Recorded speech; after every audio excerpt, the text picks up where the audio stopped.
মানুষের থাকার জন্য হোটেল তো অনেক আছে, কিন্তু পশু পাখির জন্য আবাসিক হোটেলের কথা খুব একটা শোনা যায় না।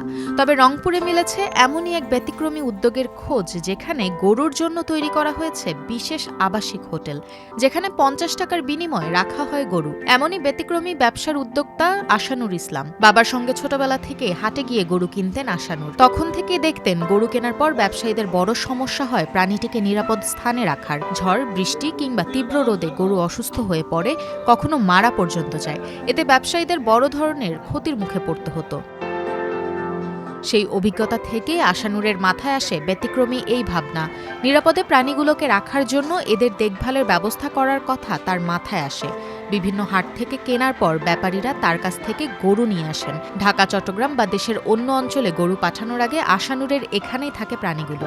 বাবার সঙ্গে পরামর্শ করে প্রায় ১০ বছর আগে শুরু করেন গরুর জন্য আবাসিক এই হোটেলের কাজ। সময়ের সঙ্গে সঙ্গে রংপুর ছাড়িয়ে দূর দূরান্তে ব্যবসায়ীদের কাছেও পরিচিত হয়ে ওঠে বিশেষ এই হোটেল।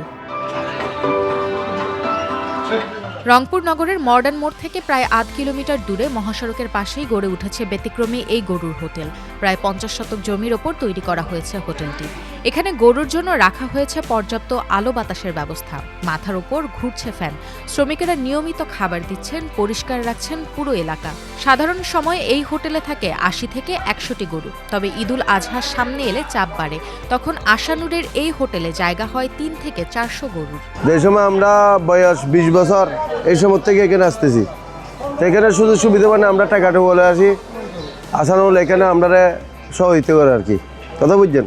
মূলত এখানে ৫০ টাকা লোক, ওটা বড় কিছু না। এই যে আমরা টাকাগুলো যে লইয়া আসি, হ্যাঁ, এগুলো লইয়ে কি এইটা একটু সেফটি থাকে, আমরা শুধু সুবিধা থাকে। এখানে আসার পর এখানে কিনে আসি, সুবিধা হয়েছে, অনেক সুবিধা হয়েছে। এখানে আমাদের স্থানগুলো ভালো নিরাপদ আছে।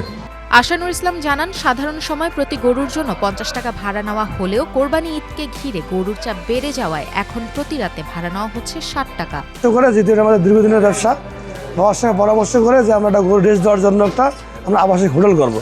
বাবার সঙ্গে পরামর্শ করে আমরা এখানে গরু রাখার একটা আবাসিক হোটেল, এখন যেমন গরু কিনে এনে এখানে রাখতেছি, রেস্ট দেওয়ার পর পরের দিন লোড করে সুন্দরভাবে যাতে গরু কোনো ক্ষয়ক্ষতি হচ্ছে না, তাদের ব্যাপারীরা লাভবান আছে।